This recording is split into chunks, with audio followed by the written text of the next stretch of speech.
Okay. This is the moment where elegance meets purpose. To formally begin, let us witness the grand entrance of the Mabini Princess 2026 and her royal court. Walking with utmost poise and beauty, let us welcome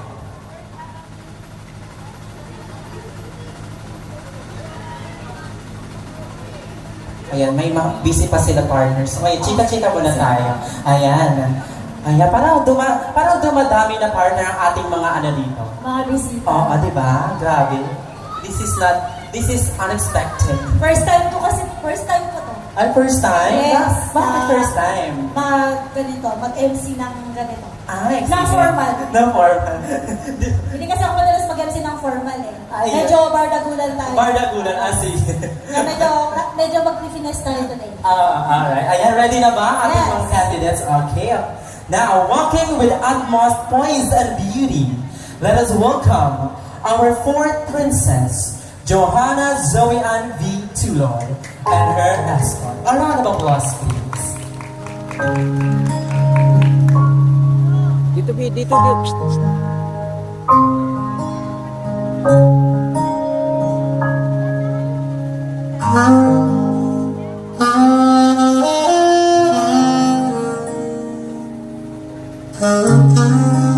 Our third princess, Ayesha Crystal Orcio. And her escort.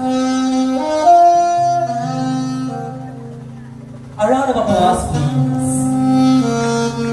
Palakpak na dyan. Ayan. Nagaganda at nagwawa po natin mga kandidata.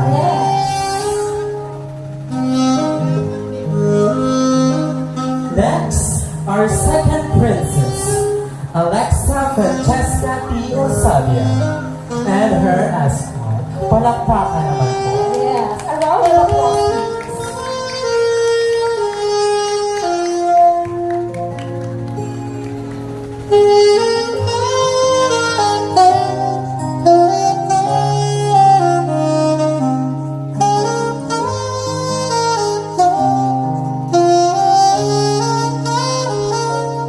Our first princess, Chanel B. Esguerra, and her royal court.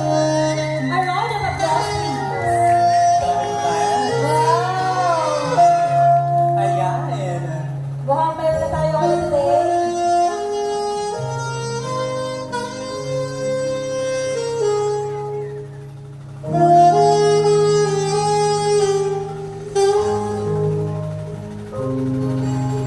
And tonight's reigning star, embodying the true spirit, charm, and intelligence of our community. Let us give a thunderous applause for the Princess of Mabini 2026, Amira Jayan C. Thomas, and her royal. A round of applause, please.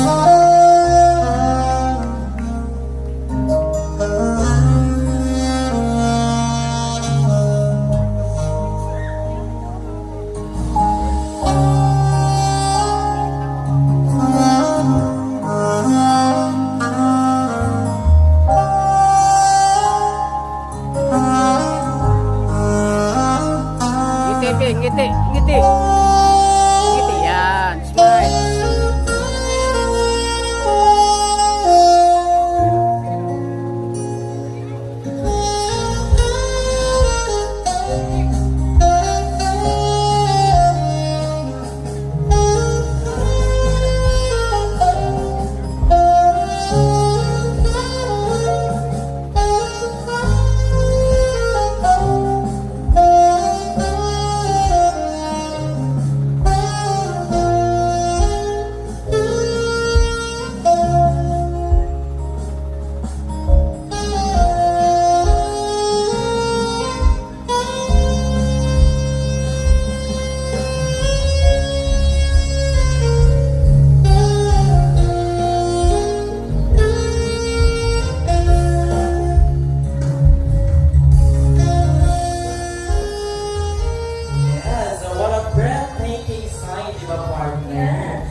score. Alright.